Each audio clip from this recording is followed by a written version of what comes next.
एक आप लोगों को छोटी सी कहानी सुना, ठीक है? कहानी का सार समझेंगे तो उससे कुछ इंपॉर्टेंट चीज आपको ये समझ में आएगी कि ये जो योजना चलाई जा रही है अभ्युदय योजना, ये योजना क्या है और इसका किस प्रकार से आप लोगों तक मैक्सिमम लाभ पहुंचाया जा सकता है। हमारे आसपास के क्षेत्र का एक व्यक्ति है रामशरण, किसी जमीनी विवाद के मामले में मुख्यालय जाना पड़ता है उसको, वकीलों की काफी फौज इकट्ठा हुई है।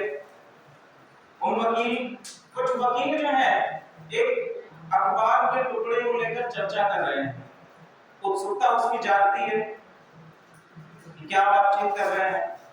तो उसमें से एक वकील बताता है कि हमारे ही जनपद के किसान की 5 बेटियां आईएएस ऑफिसर के तौर पर चयनित हुई। क्योंकि गरीबी का दुष्चक्र है, किसान है, तो उसके मन में भी ये विचार जागता है कि हमारी भी बेटियां, हमारे भी बच्चे आईएएस या बड़ी रैंक पर अधिकारी बन सके, पीसीएस बन सके। समस्या उसके सामने आती है आर्थिक रूप से। सबसे महत्वपूर्ण समस्या क्या है कि जब आप किसी एग्जामिनेशन की तैयारी कर रहे होते हैं तो उसमें पहली चीज क्या है कि आप लोगों को एक बेटर प्लेटफॉर्म मिले जहां पर आप उन चीजों को तैयारी कर पाएं, पुस्तकें आपके पास अवेलेबल हो सके, आपके लिए मार्गदर्शक अवेलेबल हो सके, ताकि आप उस स्तर पर अपनी प्रिपरेशन कर पाएं और उस मुकाम तक पहुंच पाएं। इसी चीज को आपके सपने को साकार करने के लिए मुख्यमंत्री अभ्युदय योजना को लेकर आया है। क्लियर है? मुख्यमंत्री अभ्युदय योजना 24 जनवरी 2021 को लॉन्च हुई है, ठीक है? अच्छा ये बताइए कि 24 जनवरी को एक और दिवस मनाया जाता है, वो कौन सा दिवस? उत्तर प्रदेश स्थापना दिवस, ठीक है? क्लियर है? तो उत्तर प्रदेश स्थापना दिवस के दिन ही हमारी अभ्युदय योजना स्टार्ट की गई। क्लियर है? उत्तर प्रदेश स्थापना दिवस कब मनाया जाता है? 24 जनवरी को मनाया जाता है। एग्जामिनेशन पॉइंट ऑफ व्यू से ये आपके लिए एक फैक्चुअल इंफॉर्मेशन है। क्लियर है? ऐसा क्वेश्चन आपसे different one day examinations as well as UPSC, UPPCS, इन सभी एग्जामिनेशंस में आपसे पूछा जा सकता है। यहां तक सारी चीजें क्लियर है? अब इस योजना के अंतर्गत आप लोगों को किन-किन कोर्सेज के बारे में या किन-किन कोर्सेज को पढ़ाया जाएगा? तो पहला आता है UPSC, union public service commission, UPSC संघ लोक सेवा आयोग, जो कि हर वर्ष सिविल सेवा परीक्षाओं की आयोजन कराता है। सिविल सेवा परीक्षा और सिविल सेवा परीक्षा में डिफरेंट पोस्ट के लिए आपका चयन होता है, जिसमें आपका आईएएस है, आईपीएस है, आईएफएस है, आईआरएस है और आपके डिफरेंट एलिट आईएएस सर्विसेज, इसके लिए आपका चयन सिविल सेवा आयोग या संघ लोक सेवा आयोग कराता है। क्लियर है? एक आपका ये कोर्स हो गया। दूसरा आपका कोर्स कौन सा है?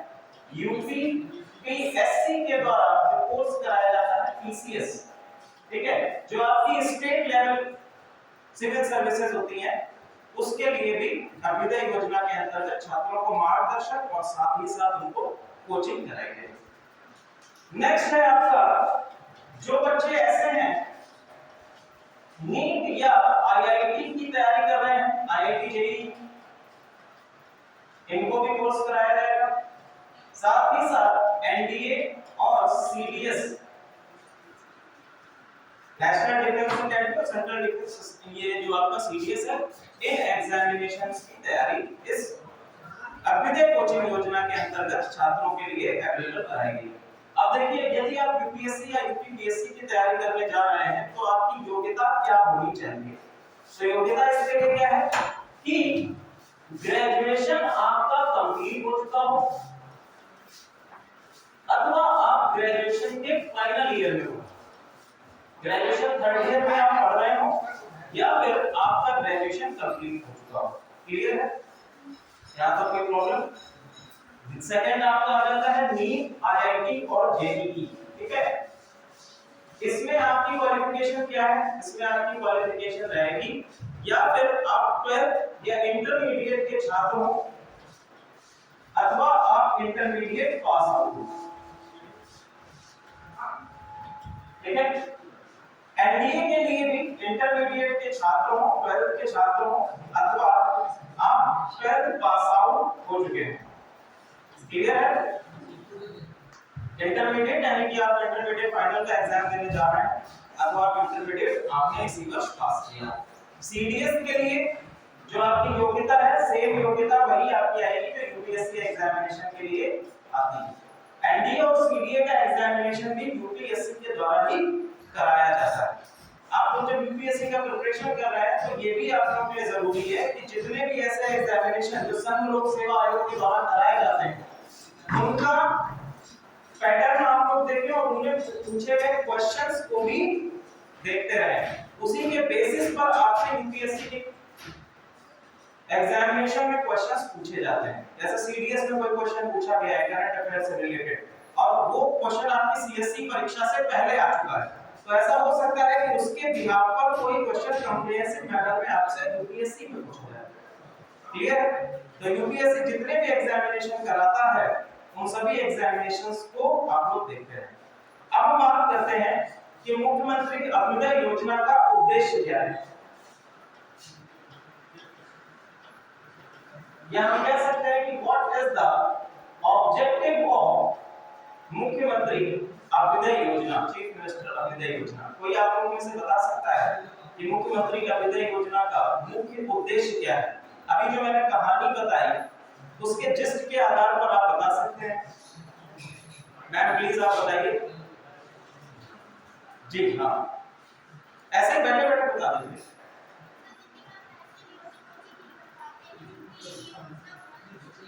Very good.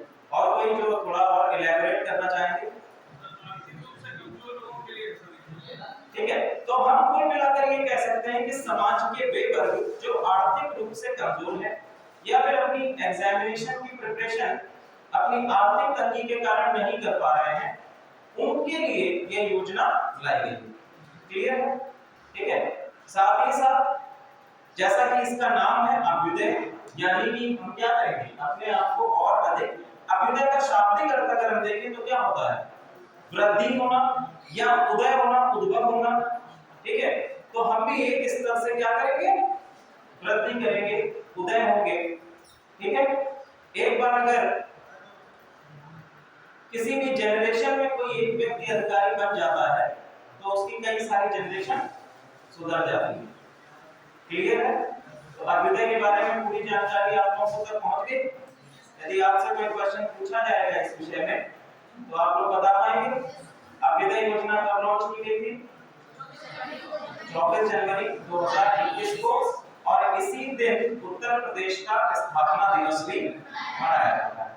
क्लियर है? लेकिन अभ्युदय योजना का मुख्य उद्देश्य क्या है? Very good. ठीक है, और उनका सामूहिक विकास भी हो सके। क्लियर है यहां तक? Very good. तो हम लोग आज अपना टॉपिक शुरू करते हैं। लास्ट क्लास में हम लोग अकबर को पढ़ रहे थे। अकबर के नवरत्नों के बारे में मैं बता रहा हूं। ठीक है, कि अकबर के दरबार में अकबर के 9 रत्न थे, या हम कह सकते हैं बेसिकली उनके डिफरेंट कोर्टियर्स थे जिनको नवरत्नों के तौर पर बुलाया जाता था। हम लोग फैजी तक कर चुके थे, फैजी तक मैं आप लोगों को बता चुका था। अगला नवरत्न है आपका अब्दुल रहीम खान खाना। ठीक है, अगला आपका क्या है? अब्दुल रहीम खान खाना। अब्दुल रहीम खान खाना। ठीक है, अब्दुल रहीम इनका नाम है और खान खाना जो है इनकी उपाधि है।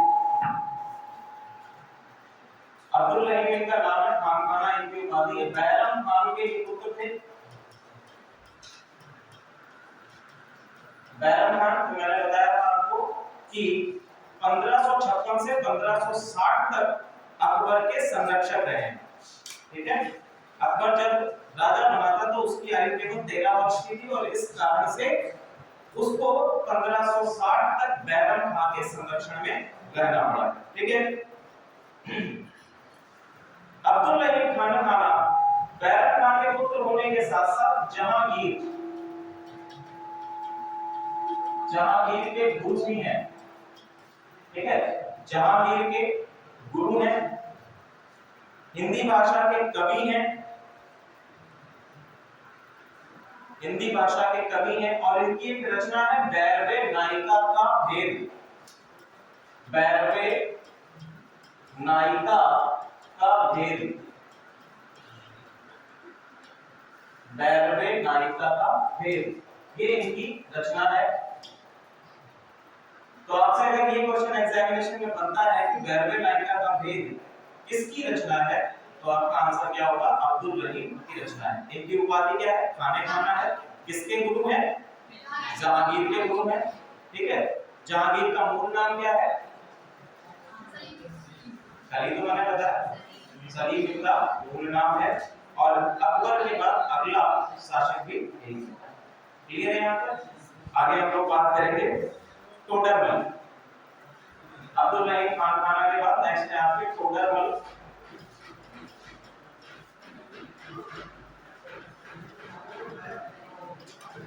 टोडरमल की उपाधि है राजा। और देखिए अकबर के शासन काल में इनको क्या कार्य सौंपा गया? तो बेसिकली राजस्व संबंधी समस्त कार्य टोडरमल को दिए गए। या हम इनको राजस्व मंत्री भी कह सकते हैं। राजस्व संबंधी समस्त कार्य राजा टोडरमल को दिए गए थे।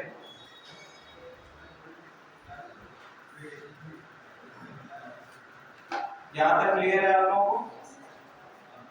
इनके द्वारा एक पद्धति लागू की गई, आईने दहशाला। आईने दहशाला, ये हम लोग अभी अकबर की प्रशासनिक उपलब्धियों में पढ़े हैं। आईने दहशाला ये क्या है? ये बेसिकली एक भू राजस्व व्यवस्था है। अब जैसे इसका नाम है दहशाला, तो मतलब कि 10 वर्षों के लिए भू राजस्व निर्धारित किया जाता था, जिसको हम लोग टोडरमल बंदोबस्त के नाम से भी जानते हैं। ठीक है, आईने दहशाला या इसको टोडरमल बंदोबस्त के भी नाम से जानते हैं। एक और इसका नाम दिया जाता है टोडरमल बंदोबस्त। क्लियर है यहाँ तक? नेक्स्ट है आपका मान सिंह। मान सिंह,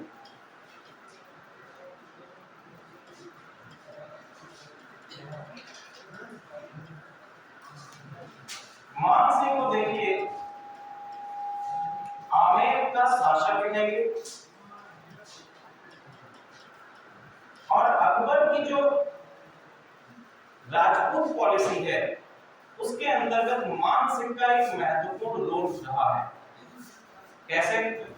अब देखिए, चूंकि मान सिंह क्या है, आपके राजपूत क्लैन से बिलोंग करते हैं, आमेर के शासक हैं, और मान सिंह जो है वो अकबर के सेना प्रमुख भी हैं। अकबर के जितने भी महत्वपूर्ण सैन्य अभियान हैं उनमें मुख्य रूप से मान सिंह ने, हल्दी घाटी का युद्ध आप देख लें, महाराणा प्रताप के साथ में भी, उसमें भी सैन्य नेतृत्व किसने किया है? मान सिंह ने किया है। क्लियर है? और इसी सैन्य नेतृत्व में हार होती है अकबर की सेना की। मान सिंह क्या है? सैन्य नेतृत्व से जुड़े हैं और आपके आमेर के शासक हैं। जहांगीर का जो दोस्त है दुर्जन सिंह, उनके पिता भी हैं ये। ओके, अगला लिखिए नाम मिर्जा अजीज कोका। मिर्जा अजीज कोका, मिर्जा अजीज कोका।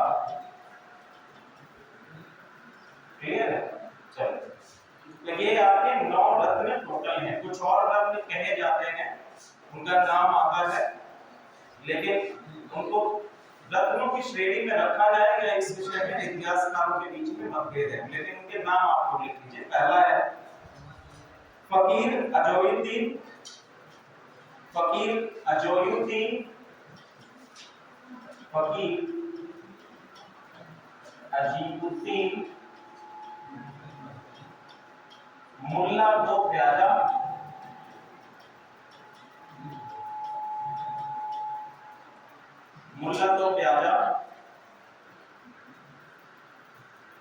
और हकीम हुकाम मुल्ला दो प्याजा और हकीम हुकाम बेसिकली अकबर के कुक हैं, ठीक है। मुल्ला बदरुल की श्रेणी में नहीं, लेकिन इतना ध्यान रखिएगा कि ये अकबर के शासनकाल में उपस्थित थे। तो कहीं पर भी एग्जामिनेशन में, वनडे एग्जामिनेशन में अगर ऐसा कोई नाम आ जाता है तो आप लोग आराम से इसको कर पाएंगे कि किसके शासनकाल से संबंधित है। क्लियर है? आगे हम लोग पढ़ते हैं अकबर की प्रशासनिक व्यवस्था।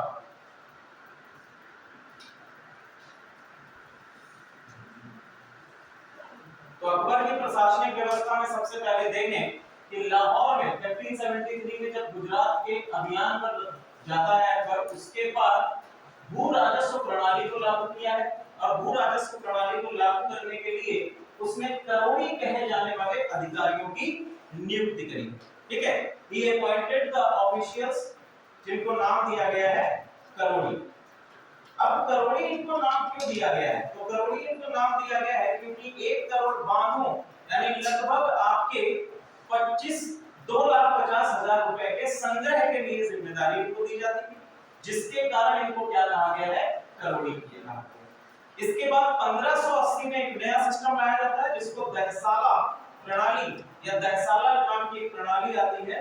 इसमें पिछले 10 वर्षों में प्रचलित औसत कीमतों के साथ-साथ जो आपकी फसलों की उपज है उस पर आधारित गणना की गई और इसके बाद जो आपका राजस्व है या आपका कर है उसका निर्धारण किया जाएगा, ठीक है। यानी कि पिछले 10 वर्षों में जिस प्रकार का उपज हुई है उसी के आधार पर कर का निर्धारण किया जा रहा है। क्लियर है? तो एक औसत निकाल लिया गया कि भैया देखो कि पिछले 10 वर्षों में आपके धन की उपज मान लीजिए, या हम टोटल एक केवल धन के रूप में मान लेते हैं कि 10 रुपए की उपज हुई है, 10 रुपए की उपज हुई है। और मुगल साम्राज्य में 1/3 जो आपकी टोटल उपज का कर है वो कर स्वरूप शासन को जाता था। तो 1/3 इसका निकाल लीजिए और इतना ही आपका जाएगा कर के रूप में। क्लियर है? अब चूंकि इसको 10 वर्षों का आधार लिया गया है इसीलिए इस व्यवस्था का नाम क्या है? दहसाला सिस्टम है। क्या है? दहसाला सिस्टम इसको कहा गया है, दहसाला पद्धति कहा गया है। कब लागू की गई है? 1580 में इसको लागू किया गया है। क्लियर है? आगे हम बढ़ते हैं। एक और भूमि प्रणाली, एक भूमि मापन की प्रणाली जिसको जबती प्रणाली कहा गया है। क्या कहा गया है? जबती प्रणाली कहा गया है। हम लोग हर शासन में देखते हैं कि डिफरेंट प्रणालियां भूमि मापन की आती हैं। जब भी हमें कर व्यवस्था को सुचारू रूप से, कर व्यवस्था को संगठित बनाना होता है तो हम क्या करते हैं कि एक नई भूमि मापन प्रणाली लेकर आते हैं। सबसे पहले दिल्ली सल्तनत के अंतर्गत ये प्रणाली किसके द्वारा लाई गई थी? अलाउद्दीन खिलजी के द्वारा लाई गई, ठीक है। तो अलाउद्दीन खिलजी ने कहा कि हमें कर को और ज्यादा संगठित करना है, तो जितनी भी ऐसी भूमियां जो दान में दी गई, क्योंकि दान में दी गई भूमि पर किसी प्रकार का कर नहीं लगाया जाता, तो उसने कहा कि जितनी भी ऐसी भूमियां जो दान में दी गई है उसको हम अधिग्रहण कर लेंगे और अधिग्रहण करने के बाद हम उसका मापन कराएंगे। मापन के लिए उसने एक इकाई ढूंढी और उस इकाई के आधार पर मापन कराकर कर को वसूलना स्टार्ट किया। इसके बाद डिफरेंट आपको प्रणाली देखने की, जैसे सिकंदरी गज आता है। सिकंदरी गज मैंने आपको बताया था, सिकंदरी गज है आपका। सिकंदरी गज लगभग कितना होता है? 30 इंच के बराबर होता है। तो ये आपका सिकंदरी सूरी के द्वारा लाई गई। तो अलग अलग व्यवस्थाओं में, अलग अलग साम्राज्यों में आपको डिफरेंट प्रणालियां देखने को मिलेंगी, भूमि मापन की इकाइयां देखने को मिलेंगी। तो पहली आपकी जब्ती प्रणाली है। जब्ती प्रणाली में क्षेत्र को किसमें मापा जाता था? लोहे के छल्ले से जुड़े बांस के माध्यम से नापा जाता था। क्लियर है? ये फैक्चुअल इंफॉर्मेशन है कि लोहे के छल्ले की इतना एग्जामिनेशन में आपसे पूछा नहीं जाता है, मेंस में इन चीजों को आप डाल सकते हैं। ओके, जब्ती प्रणाली मूल रूप से किसके द्वारा लागू की गई है? तो टोडरमल के द्वारा लागू की गई है और इसीलिए इसको क्या कहा जाता है? टोडरमल का बंदोबस्त कहा जाता है या टोडरमल बंदोबस्त कहा जाता है। तो जब्ती प्रणाली, टोडरमल बंदोबस्त। टोडरमल शेरशाह सूरी के भी दरबार में थे और बाद में ये अकबर के दरबार में भी आए। अब देखो जब्ती प्रणाली के साथ साथ बटाई या गल्ला बख्शी, बटाई जो है ये आप लोगों का प्रचलित भाषा का शब्द है, वर्तमान समय भी आप इसको सुनते होंगे, गल्ला बख्शी।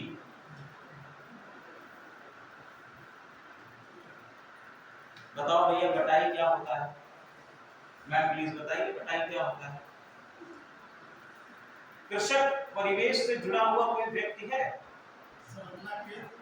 किसी दूसरे व्यक्ति को दे देना, जो फसल होगी उसमें आधा फसल होगी, जिस व्यक्ति का खेत होगा उसको मिलेगी। ठीक है, और कोई?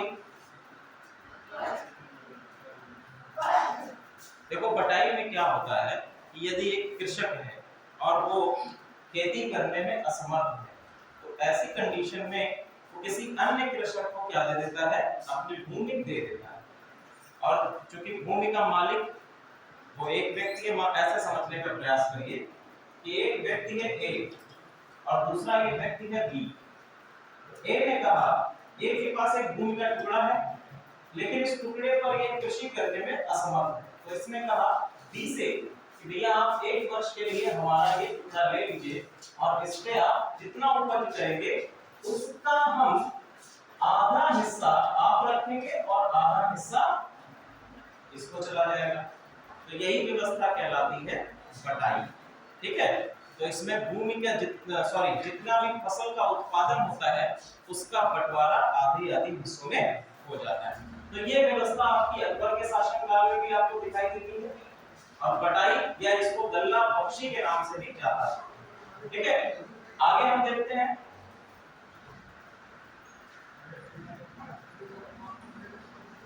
अब देखिए दो हमने व्यवस्थाएं पढ़ी, पहला है जब्ती व्यवस्था जिसको टोडरमल बंदोबस्त कहा गया, दूसरी है आपकी बटाई व्यवस्था। अब इन दोनों ही व्यवस्थाओं में से किसान को किसी एक व्यवस्था को चूज करने की अनुमति मिली कि कोई भी एक आप इसमें से चूज कर सकते हैं, तो बटाई व्यवस्था के साथ में जा सकते हैं या तो जब्ती व्यवस्था के साथ में जा सकते हैं। क्लियर है? अब देखिए जब भी कोई प्राकृतिक आपदा आएगी तो उस कंडीशन में ये दोनों ही सिस्टम विकल्प नहीं दिया जाता। ये विकल्प तब दिए जाते थे जब किसी प्रकार की कोई प्राकृतिक आपदा आए। क्लियर है? चलिए, कपास है, नील, तिलहन, गन्ना, ये सभी किस प्रकार की फसलें हैं? कपास, नील, गन्ना, तिलहन, ये सभी किस प्रकार की फसलें हैं? इसको हम लोग कहते हैं कैश क्रॉप्स या नकदी फसलें कहते हैं। क्या कहते हैं? नकदी फसलें या कैश क्रॉप्स बोलते हैं।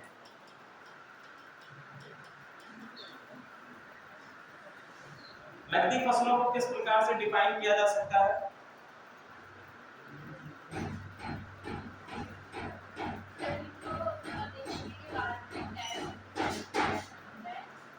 बताइए मैम प्लीज। कैश क्रॉप्स क्या होती है? वाटर कैश क्रॉप्स लोग बोलते हैं ना एक टर्म कैश क्रॉप्स। क्या होता है? पीछे सर या मैम कोई प्लीज पढ़ा है कभी? हाँ बताइए।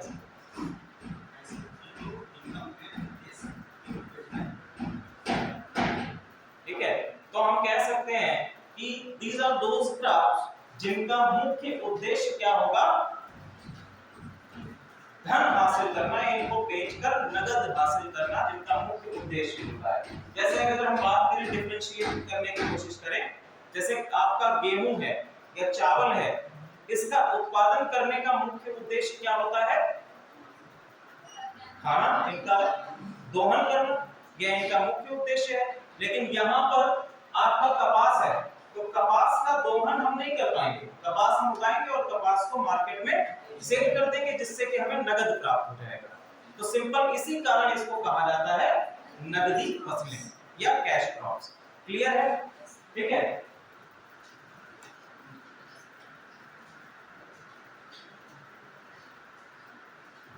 तीसरे प्रकार की आपकी प्रणाली है जिसको कहा गया है नसक। ठीक है, इसको क्या कहा गया है? नसक कहा गया है। और नसक मुख्य रूप से बंगाल के क्षेत्र में प्रयोग किया जाता है। ठीक है, तो नसक प्रयोग किया जा रहा है, मुख्य रूप से कहां पर प्रयोग किया जा रहा है? बंगाल के प्रांत में प्रयोग किया जा रहा है। ठीक है, अब भूमि का विभाजन हम लोग देख लेते हैं। भूमि का विभाजन 3 भागों में, 3 प्रकार की भूमियों का विभाजन किया गया है। पहली आपकी भूमि है पोलज, जिसको कहा गया है पोलाज। पोलाज ये कौन सी भूमि है? ये भैया वो भूमि है जो हर वर्ष खेती के अधीन रह रही है।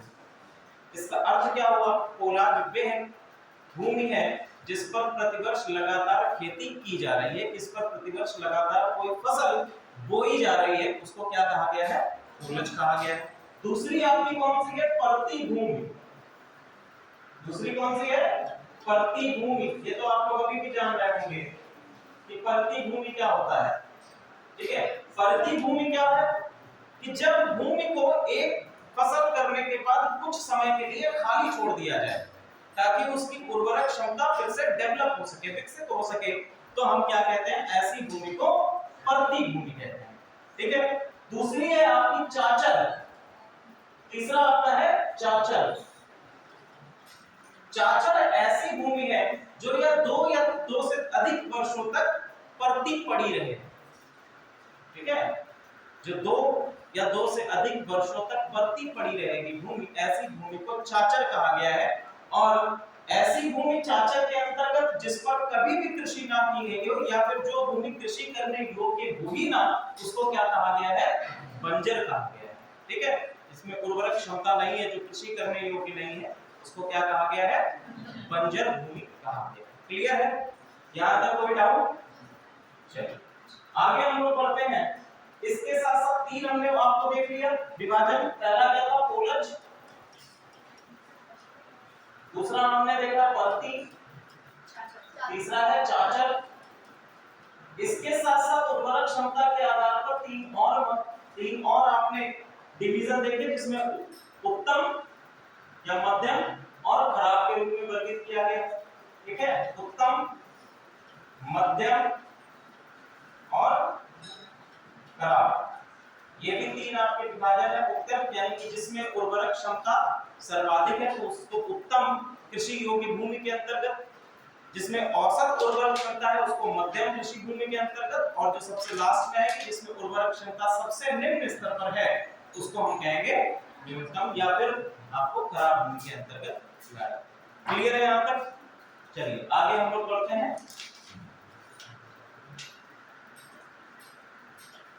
एक ऋण की व्यवस्था की गई है जिसको कहा गया है तकावी ऋण। तकावी ऋण को शुरुआत सबसे पहले किसने की थी?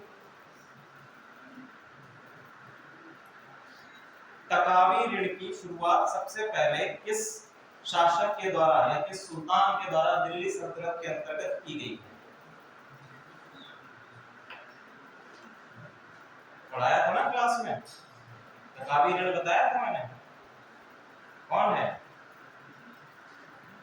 कृषि सुधार के लिए जिसको कहा जाता है, अरे खिलजी डायनेस्टी में जाइए। ठीक है, तो इतना आप लोग ध्यान रखा करिए, क्लास में जो पढ़ाया जाता है उसका रिवीजन घर पे भी जाकर आप लोगों को करना है।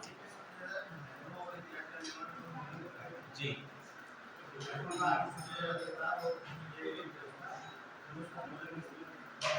फिरोज शाह तुगलक के समय में नहरों का निर्माण सबसे अधिक हुआ। ठीक है, सही है। आगे हम लोग बढ़ते हैं। तो यहाँ पर देखिए अकबर ने कृषि का विकास किया और साथ ही साथ तकावी ऋण की व्यवस्था की। It is the credit for farmers के लिए क्रेडिट की व्यवस्था, यही क्या कहलाता है? तकावी ऋण। इसको एक कृषि ऋण के तौर पर माना जाता है। क्लियर है? आगे बढ़ते हैं। अब देखिए सैन्य संगठन या सेना की बात करते हैं, मिलिट्री की बात करेंगे। तो सैन्य संगठन में अकबर ने एक नई व्यवस्था जारी करी जिसको कहा जाता है मनसबदारी व्यवस्था। ठीक है, क्या कहा गया? मनसबदारी प्रणाली या मनसबदारी व्यवस्था। मनसब, ठीक है, मनसब का मतलब होता है रैंक या किसी पर्सन की स्थिति, और जिस व्यक्ति को वो मनसब दिया जाता था उसको कहा जाता था मनसबदार। ठीक है, मनसब और मनसबदार, क्लियर है। और मनसबों की कौन कौन सी रैंक है? पहली है आपकी जात और दूसरी है आपकी सवार। ठीक है, मनसब में कौन कौन सी रैंक है? पहली आपकी जात है, दूसरी आपकी सवार है। मनसब में जात जो है वो व्यक्तिगत रूप से है, इंडिविजुअल, और जब हम लोग सवार के अंतर्गत लाएंगे तो देखते हैं क्या क्या चीजें हैं।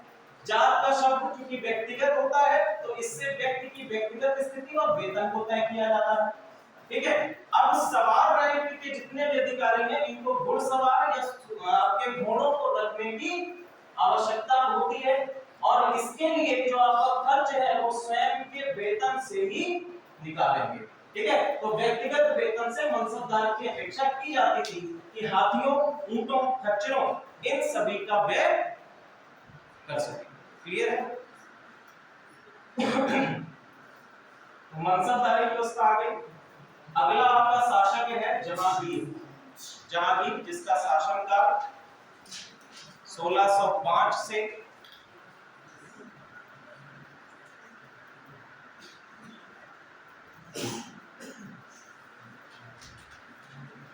1627 तक दिखाई देता है।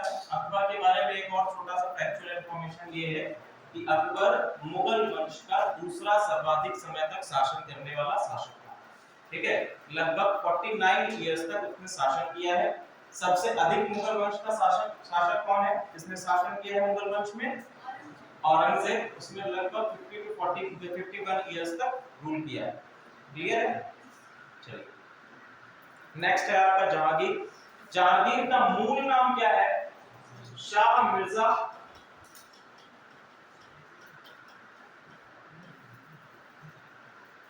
अकबर इसको शेखू बाबा के नाम से भी बुलाता था।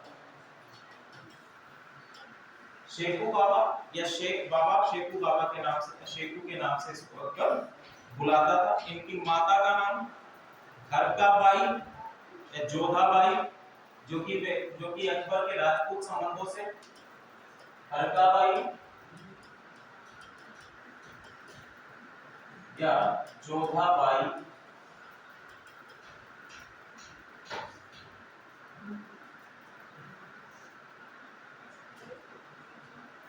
ठीक है, बेसिक इंफॉर्मेशन अगर हम लोग बात करें तो नूरुद्दीन जहांगीर की उपाधि धारण कर रहे हैं। नूरुद्दीन जहांगीर, मूल नाम क्या है? मूल नाम है इनका सलीम। ठीक है, मैंने आप लोगों को बताया था कि अकबर के मूलतः जो है 3 पुत्र थे। कितने पुत्र हैं? 3 पुत्र हैं। कौन कौन से? पहला है आपका शाह सलीम, दूसरा है आपका शाह मुराद, और तीसरा है आपका शाह दानियाल। ये भी मैंने आपका जो शाह शरीफ है काफी अय्याश किस्म का व्यक्ति है, ये हमेशा शराब के नशे में रहता है, और इसमें जो नर्तकी है या फिर हम कह सकते हैं अकबर के दरबार की कनीज है अनारकली, उसके कारण क्या करता है? अपने पिता के खिलाफ विद्रोह भी करता है, जिसके कारण इनका पिता इन्हें अपनी रियासत से निकाला भी दे देता है। रियासत निकाला। शाह मुराद की बात करें तो शाह मुराद सैन्य गतिविधियों में सर्वाधिक अपने आप को रखता था और ये मुख्य रूप से सैनिक था। ठीक है, अगला है शाह दानियाल। शाह दानियाल को अकबर का सबसे प्रिय पुत्र भी कहा जाता है, और कहीं कहीं इतिहासकारों का यह भी मानना है कि शाह दानियाल जो है बेसिकली आपके अनारकली का ही पुत्र था जो अकबर के द्वारा।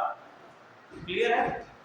ऐसा भी मानना है कई सारे इतिहासकारों का। है तो बेसिकली जो आपकी थ्रोन की लड़ाई है या हम कह सकते हैं राजा बनने की जो युद्ध है उसमें शाह सलीम, क्योंकि उत्तर प्रदेश और बिहार में ऐसा कहा जाता है कि जब दिल टूटता है तभी कोई जो है आगे बढ़ पाता है।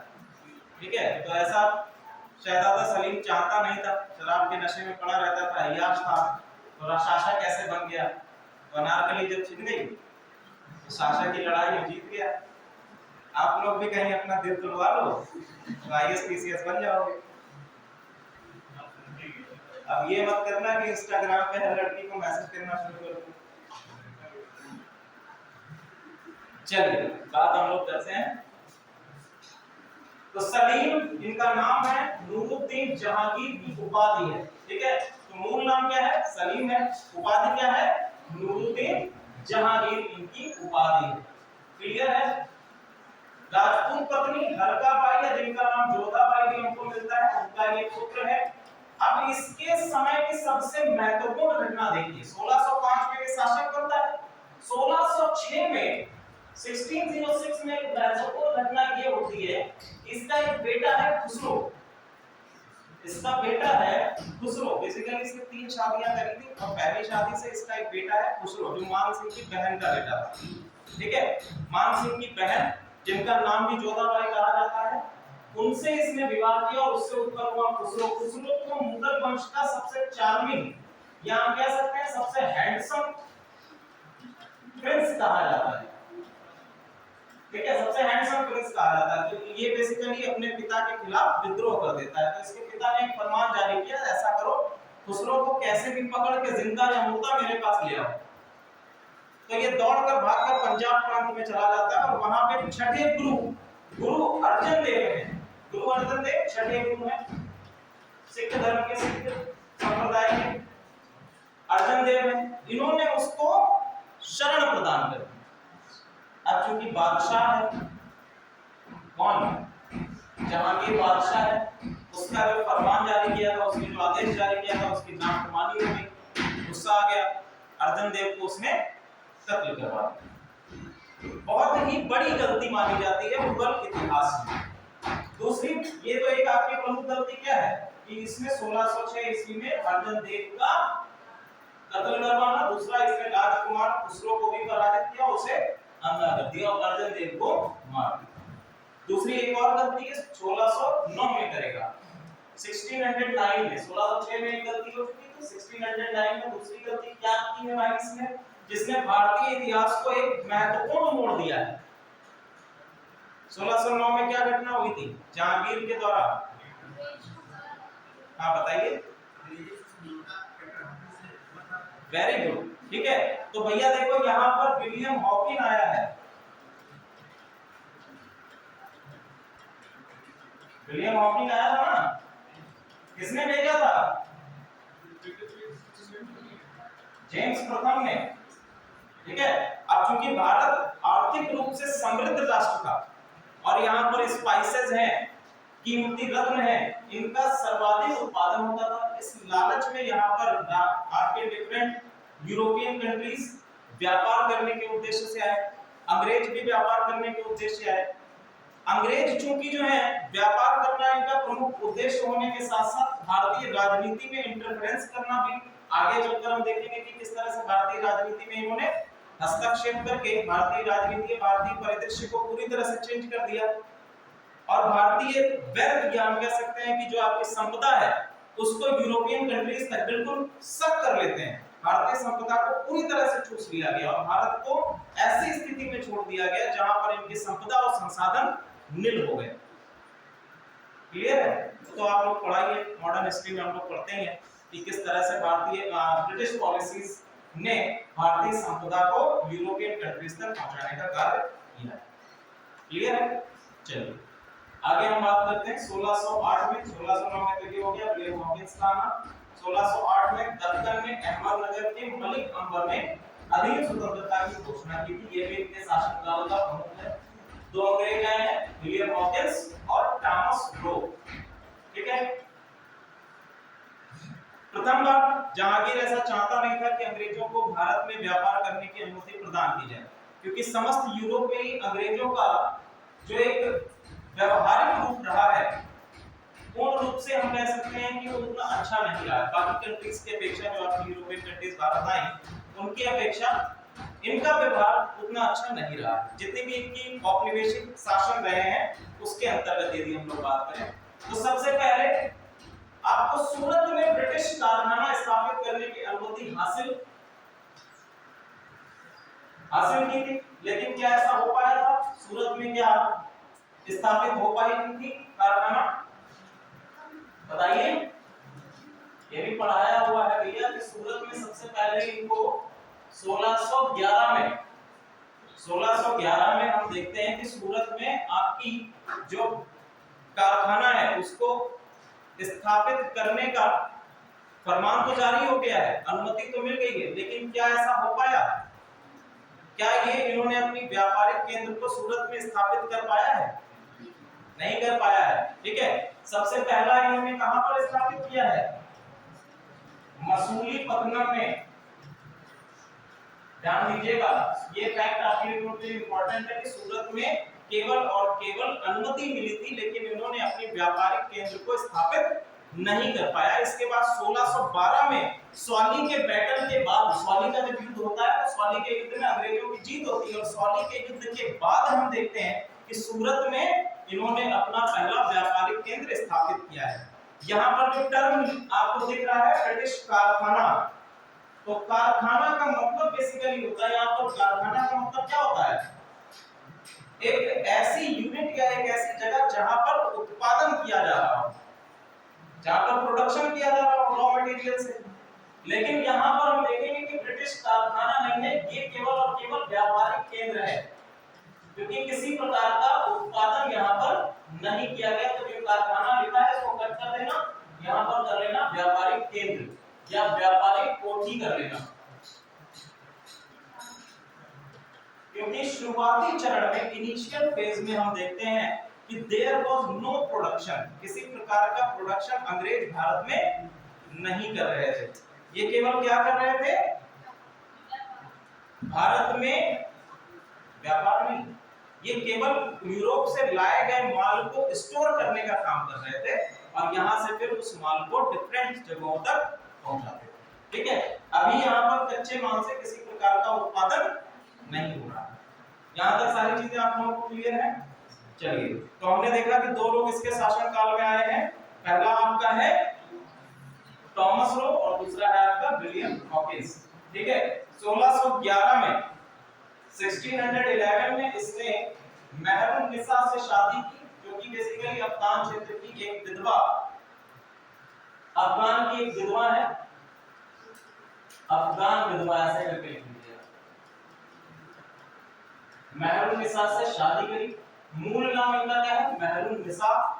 ठीक है, इनकी उपाधि, दो उपाधियां हैं, एक है आपका नूर जहां और दूसरी उपाधि है इनकी Noor Mahal, light of palace and light of world. Noor Jahan और दूसरी है नूर महल। नूर जहां दुनिया की रोशनी, आप लोगों को यहाँ पे दिख रहा होगा दुनिया की रोशनी, और दूसरा है महल की रोशनी या नूर महल। ये दो आपको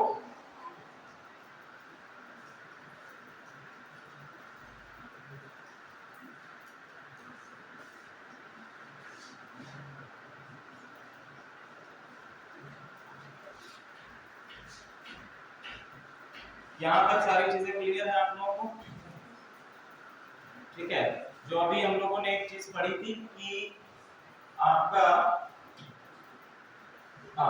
राजकुमार खुसरो वाला ये जो हम लोगों ने विद्रोह पढ़ा था, इसमें आप लोग युद्ध का नाम लिख लीजिएगा। इस युद्ध का नाम है भैरावल का युद्ध।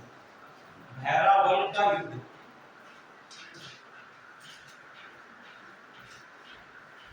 भैरावल का युद्ध।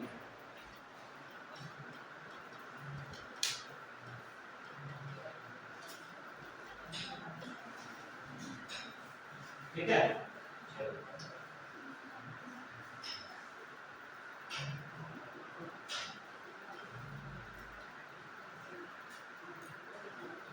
अब भैया देखो नूर जहां के बारे में हम लोग थोड़ी चीज देख लेते हैं। ऐसा कहा जाता है कि शहजादा सलीम या फिर आपका जो जहांगीर है, ये एक अय्याश किस्म का व्यक्ति था, हमेशा ये शराब के नशे में धुत रहता था।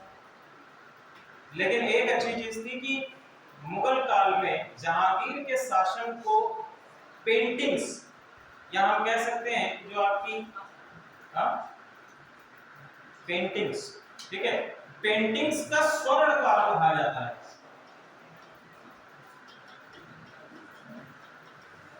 पेंटिंग का स्वर्ण काल, गोल्डन पीरियड या गोल्डन एरा फॉर पेंटिंग्स, ये किसके लिए कहा गया है? जहांगीर के टाइम पीरियड को कहा गया है। या फिर हम कहें कि स्थापत्य कला का स्वर्ण काल मुगल वंश के अंतर्गत, केवल और केवल मुगल वंश में, तो मुगल वंश में स्थापत्य कला का स्वर्ण काल किसको कहा गया है? स्थापत्य कला या फिर architecture, golden period of architecture, जिसमें आर्किटेक्चर सबसे ज्यादा आपका परिपूर्ण हुआ है, डेवलप हुआ है।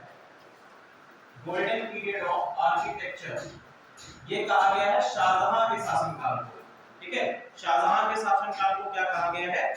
Golden period of architecture. Clear है? एक महत्वपूर्ण फैक्ट और है,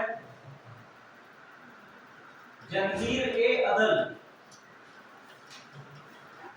जंजीर ए अदल, जंजीर ए अदल, इसका शाब्दिक अर्थ क्या है? कि न्याय की जंजीर, या चेन ऑफ जस्टिस।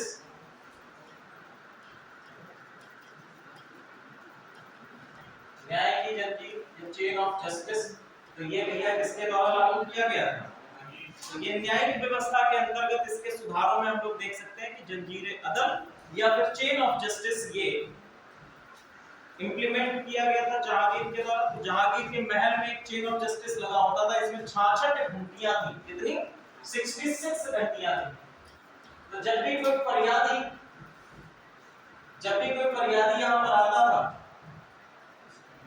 तो बिना किसी भेदभाव के, चाहे वो किसी भी जाति, रंग, कास्ट, किसी से भी बिलोंग करता हो, तुरंत एक दरबार का आयोजन किया जाता था और उस व्यक्ति को न्याय व्यवस्था या फिर उस व्यक्ति को न्याय दिलाया जाता था। जैसा कि भारतीय संविधान का आर्टिकल नंबर, कौन सा आर्टिकल है जो बिना किसी भेदभाव के सभी के लिए न्याय व्यवस्था की बात करता है? समता का अधिकार कौन से आर्टिकल में दिया गया है?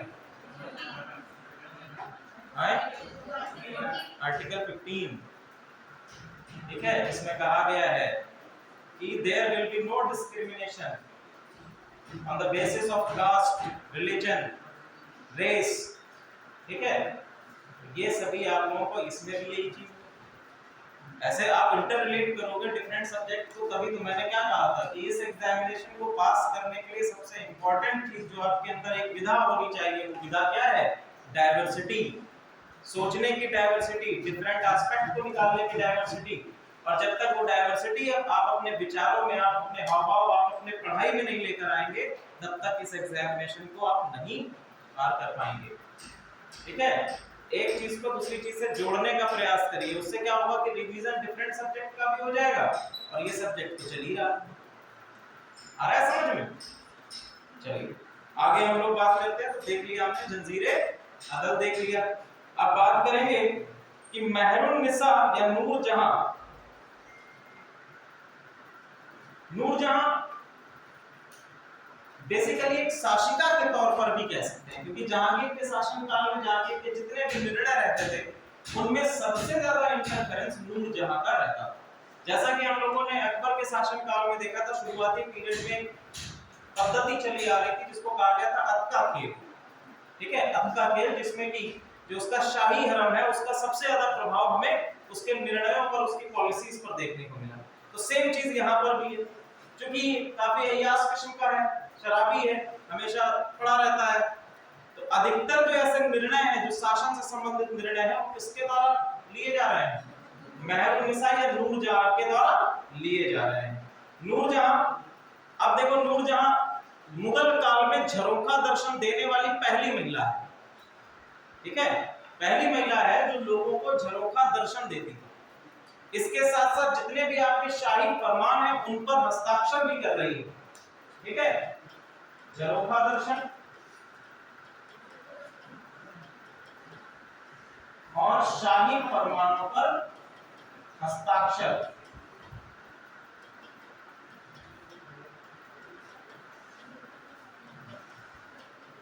ये दोनों ही चीजें क्या है? नूरजहां या आपकी महरुन्निसा के द्वारा की जा रही है। तो हम देख रहे हैं ये बेसिकली शासन के तौर पर, एक शासिका के तौर पर शासन कर रही हैं। ठीक है, इसके अंतर्गत इनकी माता है असमत बेगम। असमत बेगम नूरजहां की माता है। इनको इत्र के आविष्कार के लिए जाना जाता है। इत्र या सेंट, सेंट का आविष्कार असमत बेगम इनकी माता है, और इत्र का आविष्कार या मुगल काल में इत्र का आविष्कार के लिए इनको जाना जाता है। भारत उत्तर प्रदेश की वह कौन सी नगरी है जिसको इत्र की नगरी कहा जाता है? कन्नौज। Very good. ठीक है, एक्चुअल आपका इंफॉर्मेशन है तो एग्जामिनेशन में पूछा जा सकता है। ठीक है, चलो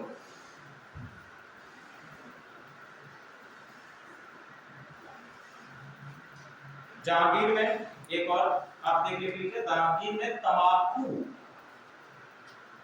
जहांगीर में तंबाकू की खेती पर प्रतिबंध लगाया। तंबाकू की खेती पर प्रतिबंध लगाया। पहले इसको शुरू कराया था अकबर ने, और जहांगीर ने इसको प्रतिबंधित कर दिया। इसको क्या हुआ? कॉल आ रही थी इसकी घर से। अच्छा, हमें लगा कहीं और से आ रही, कोई ज्यादा याद नहीं। साइलेंट कर दो। क्या नाम मैंने दिया था? है क्या? जोर से बोलो। कौन आता है? मैंने अच्छा सा नाम दिया। चलो, बाबू सोना। ये भी अच्छा है कि देखो, अब इतने बड़े बड़े शासक जब अपनी पत्नियों को उपाधि दे सकते हैं तो आप लोग नहीं दे सकते हैं क्या?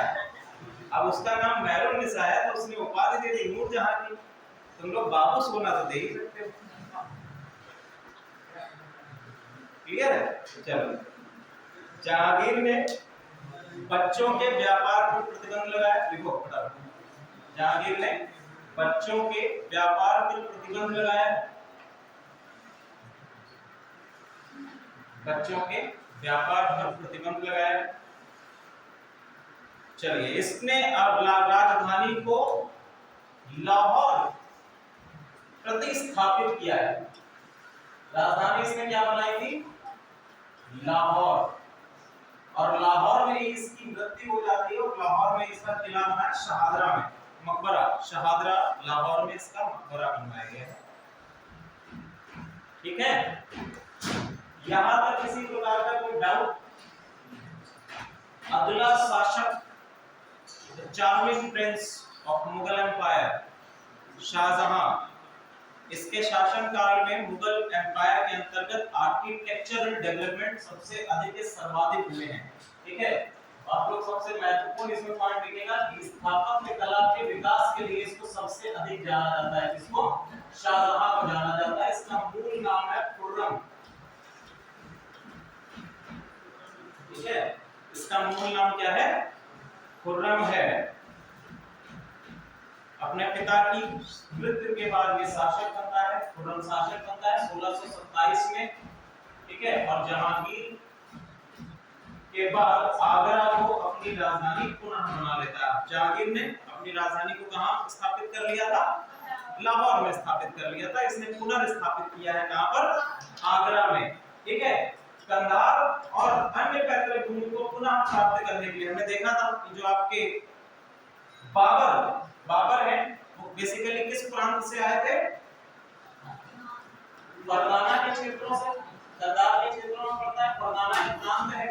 तो इन अपनी पैतृक भूमि को पुनः प्राप्त करने के लिए इसने क्या किया? उत्तर पश्चिम सीमांत में एक लंबा अभियान चलाया, लेकिन कंधार को नियंत्रित करने में असमर्थ रहा। ठीक है, उत्तर पश्चिम प्रांत, नॉर्थ वेस्टर्न फ्रंटियर, उसकी महत्वता को हम हमेशा से जानते हैं कि क्यों महत्वपूर्ण है, क्योंकि सर्वाधिक आक्रमण नॉर्थ वेस्टर्न फ्रंटियर से ही होते हैं। बताया था ना मैंने आपको मैप के माध्यम से कि कौन से। चलिए, दक्कन में अहमदनगर की सेना को पराजित कर उसने अधिकार कर लिया, बीजापुर और गोलकोंडा के साथ में संधि प्रस्ताव पर हस्ताक्षर भी किए। तो इस प्रकार से हम देख रहे हैं कि साम्राज्यवादी दृष्टिकोण को भी अपना रहा है। अपने साम्राज्य को आगे बढ़ाने के लिए अहमदनगर को इसने अपने शासन में सम्मिलित कर लिया। बीजापुर है, गोलकोंडा है दक्कन के क्षेत्र में, तो यहाँ पर एक संधि पर हस्ताक्षर करके इसको भी अपने शासन में मिला लिया। इसके साथ साथ मराठाओं के साथ में युद्ध है जिसमें शिवाजी के पिताजी शाहजी भोसले को भी इसने हराया। आगे हम बात करेंगे 1631 में शाहजहां की पत्नी है मुमताज महल, ठीक है,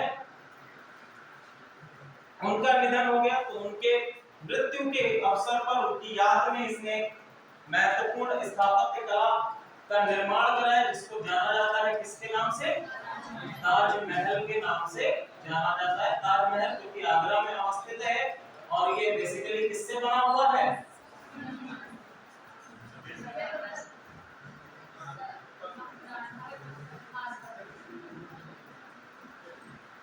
ठीक है, ये किससे बना हुआ है, सफेद पत्थर से बना हुआ है जिसको हम लोग ने संगमरमर के नाम से जानते हैं। शाहजहां के विषय में कहा जाता है कि शाहजहां सफेद पत्थर का सबसे शौकीन था।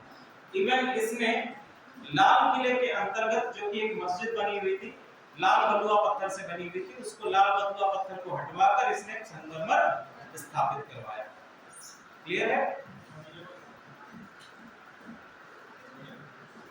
तो ताजमहल आप लोग यहाँ पर देख पा रहे हैं, ठीक है, आपको मेहराब कला शैली भी दिखेगी, इसमें घूंघट भी दिखेगा, मीनार भी दिखेगी, ठीक है।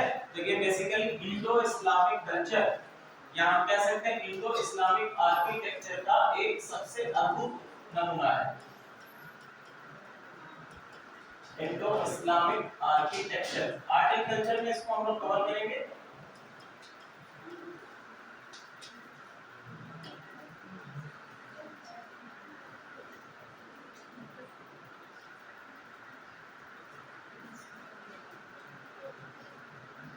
चलिए, आगरा में ताजमहल या ताजमहल इसको मकबरा भी कहा जाता है। कई सारी वर्तमान समय में उठने लगी है कि ताजमहल तेजो महालय था जिस पर ताजमहल बनवाया गया। हो सकता है, कह भी सकते हैं, क्यों नहीं कह सकते हैं, क्योंकि अधिकतर जो मुस्लिम स्थापत्य कला हमको देखने को मिलती है बेसिकली किसी ना किसी मंदिर या किसी ना किसी आपके बौद्ध मठ या जैन मठ के भग्नावशेषों पर ही देखने को मिलती है। तो हो सकता है ये तो इतिहासकार जाने, हम लोगों को क्या करना है। फ्रांस के लुई 16 जो है इसके समकालीन थे। फ्रांसिस में लुई 16 लुई 14वें, सॉरी लुई 16 नहीं है, लुई 14वां है, लुई 14। लुई 16 के समय में तो फ्रांसीसी क्रांति हुई थी 1789 में। अलग ये कौन सी डायनेस्टी के राजा हैं लुई 16? लुई 16 कौन सी डायनेस्टी के राजा हैं, शासक कौन सी डायनेस्टी के हैं, या जो लुई जो नाम है लुई राजा का नाम है और 16 या 14 ये उनका नंबर है, किस नंबर पे आए हैं, कौन सी डायनेस्टी से संबंधित है ये? फ्रांसीसी क्रांति में पढ़ा होगा ना लोगों में। बूर्बो वंश से, ठीक है, किससे संबंधित है? बूर्बो वंश के शासक हैं सभी। कक्षा 9 के पहले पेज पर, कक्षा 9 का जो पहला चैप्टर है फ्रांसीसी क्रांति एनसीईआरटी में, उसके पहले पेज पर ही मिल जाएगा कि लुई 16 किस वंश का शासक है? बूर्बो वंश का शासक, बourbon डायनेस्टी जिसको कहा जाता है अंग्रेजी में। चलिए अब देखो, राजा के लिए प्रसिद्ध मयूर सिंहासन भी इसी समय पे बनाया गया। मयूर सिंहासन जिसको क्या कहा था? पीकॉक थ्रोन, जिस पर कि आपका कोहेनूर, कोहेनूर ये क्या है? आपका एक प्रीशियस स्टोन है, हीरा है, इसमें जड़ा हुआ था। कोहेनूर इसी पीकॉक थ्रोन पे जड़ा हुआ था जिसको बाद में नादिर शाह लूट के ले गया, ठीक है। ये भी इन्हीं के शासनकाल में बनाया गया। बर्नियर इनके शासनकाल में आ रहा है, जो कि एक फ्रांसीसी चिकित्सक है। अगला है टैवर्नियर, ये फ्रांसीसी रत्न व्यापारी है और यात्री भी है। नेक्स्ट है मेंडेल स्लो, जर्मनी साहसिक और यात्री, ये भी आपका इसी पीटर मुंडी व्यापारी है, ये भी इन्हीं के शासनकाल में आया है। मनुकी इटालियन राइटर है और यात्री भी है, ट्रैवलर भी है, ये भी इन्हीं शासनकाल में आ रहा है। तो ये बेसिकली वो यूरोपियंस है जो इनके शासनकाल में भारत आ रहे हैं। याद रहेगा, ये क्वेश्चन आपसे पूछे जा सकते हैं एग्जामिनेशन में कि कौन सा इटालियन यात्री इनके शासनकाल में आया है, कौन सा फ्रांसीसी यात्री इनके शासनकाल में आया है, या इस तरह से कि आप बताइए कि पीटर मुंडी जो एक अंग्रेजी व्यापारी है किस मुगल दरबार में भारत में आया। ठीक है, तो अगर ऐसा कोई क्वेश्चन आता है तो आप सिंपल आंसर करेंगे कि ये शाहजहां के दरबार में भारत में आया था। ठीक है, अब देखो शाहजहां के अंतिम दिनों में चार पुत्रों के मध्य आपका राज सिंहासन के लिए एक युद्ध छिड़ गया। तो बेसिकली हम ये बात करेंगे, इनका एक पुत्र था दारा शिकोह।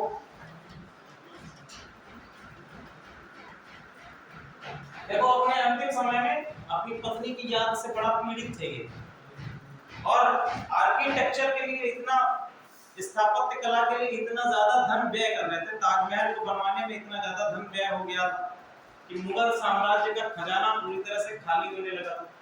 औरंगजेब ने सोचा कि मेरा बाप तो जो है मुझे कुछ नहीं देगा और पूरी तरह से सारा धन जो है अपनी पत्नी की याद में व्यय कर देगा ताजमहल को बनवाने के लिए। तो उसने क्या किया, इनको पकड़वा लिया और पकड़वा कर फतेहपुर सीकरी के पंचमहल में, ये फतेहपुर सीकरी का पंचमहल है, फतेहपुर सीकरी के पंचमहल में इसने क्या किया, इनको बंद करवा दिया। बोला कि आप यहाँ रहो और यहाँ सबसे ऊपर जो आपका झरोखा है इसमें से ताजमहल सीधा दिखाई देता है। ठीक है, और बोला कि यहाँ से ताजमहल देखते रहो, हमने बनवाया है उसको देखते रहो। तो ये इसने कार्य किया, बंद करवा दिया और यहीं पर शाहजहां की मृत्यु हो जाती है। औरंगजेब गद्दी के थ्रोन के जो आपका युद्ध है उसमें विजयी होता है और मुगल काल के गद्दी पर बैठता है। ठीक है, दारा शिकोह क्योंकि अपने पिता के चहेते थे, तो इनके पिता ये चाहते थे कि ये शासक बने, लेकिन इस युद्ध में औरंगजेब को विजय हासिल हुई। क्लियर है? चलिए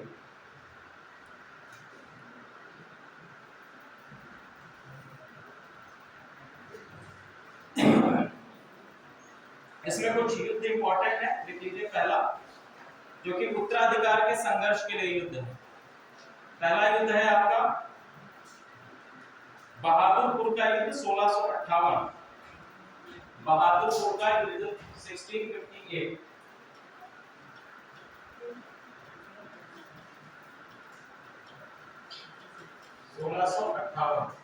यह किसके बीच में हुआ है? दारा शिकोह और शाह सूजा के मध्य में हो रहा है। शाह सूजा, ठीक है, इनके मध्य में हो रहा है।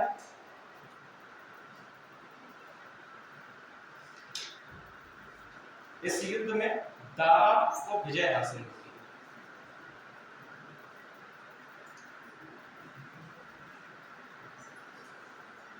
नेक्स्ट है धर्मक का युद्ध। इसके बाद अगला युद्ध है धर्मक का युद्ध, ये भी 1658 में है। धर्मक का युद्ध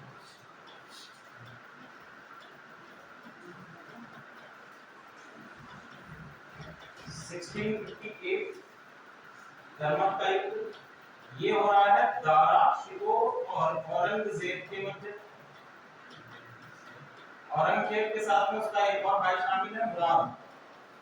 ठीक है, दारा और औरंगजेब और मुराद। ठीक है, इस युद्ध में दारा शिकोह हार जाता है, दारा शिकोह की हार। अगला युद्ध है सामूगढ़ का युद्ध। सामूगढ़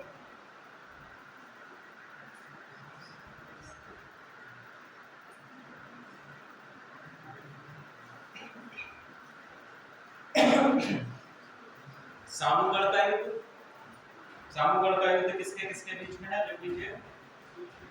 1658 में हो रहा है, दारा और पुनः औरंगजेब और मुराद। सामूगढ़ के युद्ध के बाद अगला है यजुहा का युद्ध। यजुआ खजुआ है, खजुहा बिहार का प्रांत है, खजुहा का युद्ध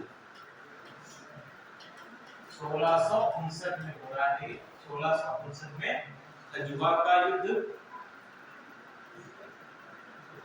ठीक है, औरंगजेब और शुजा के बीच में ये हुआ है। और इसमें औरंगजेब वर्सेस शुजा, इनके बीच में ये युद्ध हो रहा है और इसमें औरंगजेब विजयी होता है।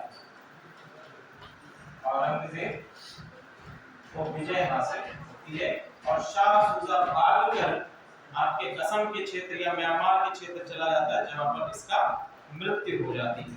ठीक है, इसके बाद है दौराई का युद्ध। दौराई का युद्ध, दौराई का युद्ध, दौराई जो है राजस्थान के क्षेत्र में है। दौराई का युद्ध राजस्थान में है। ये अंतिम युद्ध है, ठीक है। इसके बाद यह युद्ध जो है औरंगजेब और दारा शिकोह के बीच में हुआ है।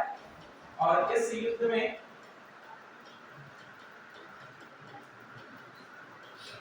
दारा शिकोह के बीच में हुआ है और इस युद्ध में हम देखेंगे कि औरंगजेब को विजय प्राप्त होती है और औरंगजेब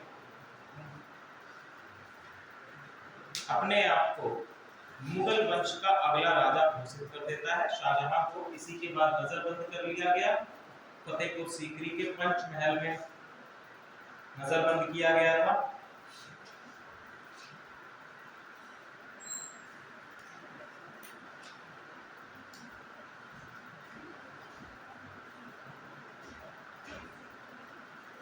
दारा शिकोह की कुछ पुस्तकों के नाम लिखे हुए। दारा शिकोह की पुस्तकें, दारा शिकोह के द्वारा लिखित पुस्तकें या दारा शिकोह की रचनाएं, ऐसे लिख लीजिए। दारा शिकोह की प्रमुख रचनाएं। पहली रचना है सफीनत उल औलिया। सफीनत उल औलिया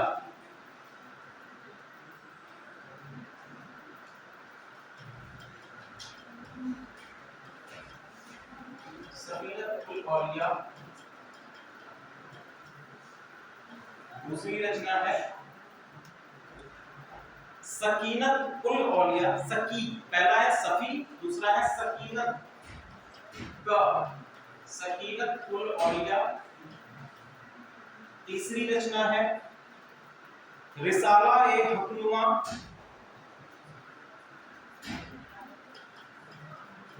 रिसाला ए हकनुमा। नेक्स्ट लिखिए हसनात उल आफरीन। हसनात उल आफरीन।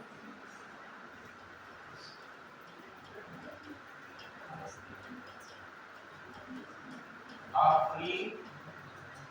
और अंतिम है तरीकत उल हकीकत। तरीकत उल हकीकत, ठीक है।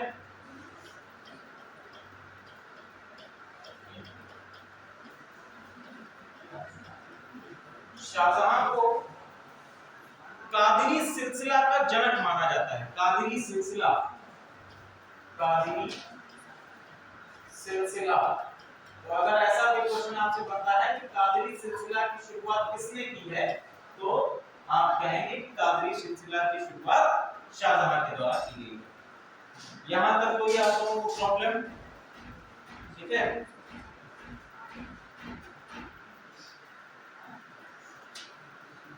अगला शासक है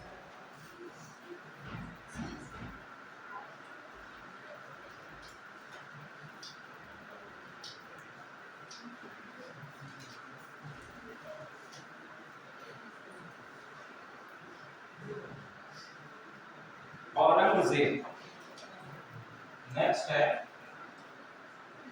औरंगजेब, ठीक है। 1657 से लेकर 1707 तक इनका शासनकाल रहा है।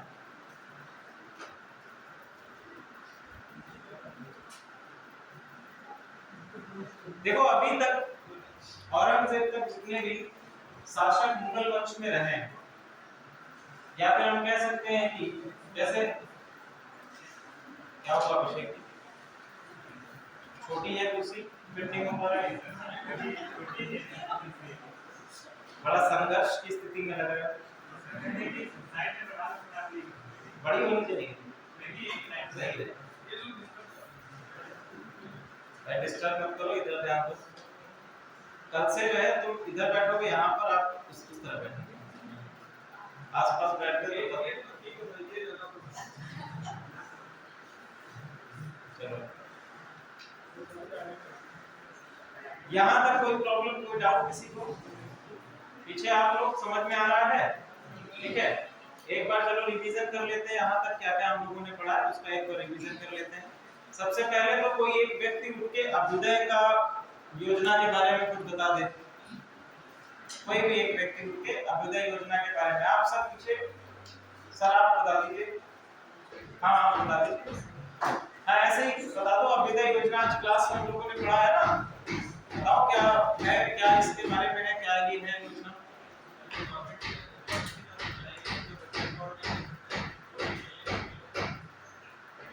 ये उत्तर प्रदेश सरकार ने कब इसको लॉन्च किया है? ठीक है, किन किन परीक्षाओं की तैयारी इसके अंतर्गत कराई जा रही है? एक लोग बताइए ना, सबसे पूछा जा रहा है, कोई एक व्यक्ति जिससे पूछा जा रहा है वो बताएगा। हाँ बताइए सर, इसमें किन किन परीक्षाओं की तैयारी कराई जा रही है? नीट, जेईई, यूपीएससी, यूपीपीसीएस और एनडीए और सीडीएस। ठीक है, तो इतना आप लोगों को ध्यान रहना चाहिए कि किन किन परीक्षाओं की तैयारी इस कोचिंग के अंतर्गत कराई जा रही है। सिंपल आप लोग अगर यूपीएससी यूपीपीसीएस नहीं कह पा रहे हैं तो आप कह दीजिए कि सिविल सर्विसेज की तैयारी इसके अंतर्गत कराई जा रही है। सिविल सर्विसेज के बाद आपका आ जाएगा नीट, दूसरा आ जाएगा जेईई। ठीक है, नीट किससे किसके लिए होती है? नीट की तैयारी के अंतर्गत क्या होता है? ठीक है, जेईई की तैयारी के अंतर्गत क्या होता है? ठीक है, यूपीएससी के अंतर्गत सिविल सेवाओं के अंतर्गत कौन कौन सी सर्विसेज में आप जाएंगे?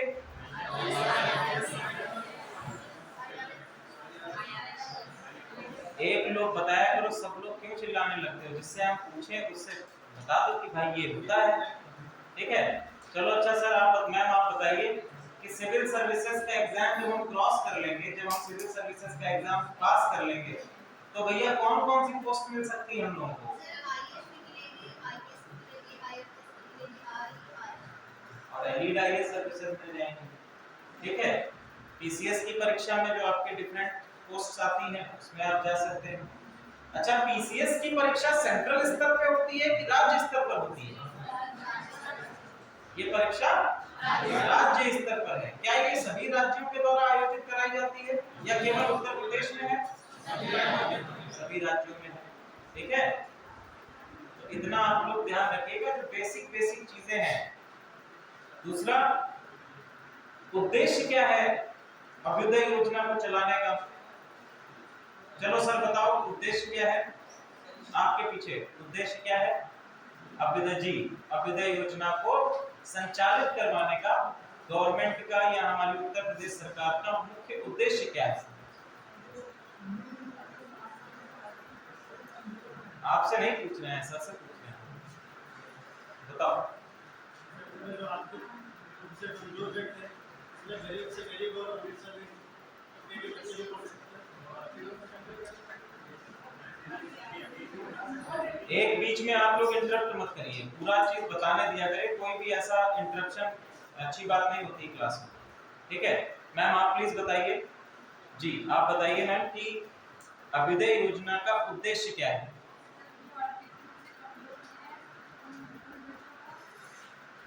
देखो आप सिंपल ऐसे मत कहना शुरू कर दो जो आर्थिक रूप से कमजोर है उन बच्चों को, ऐसा मत कहिए। देखिए अभ्युदय योजना का सार ये है कि सबसे पहला क्या है कि उन्नति या वृद्धि करना।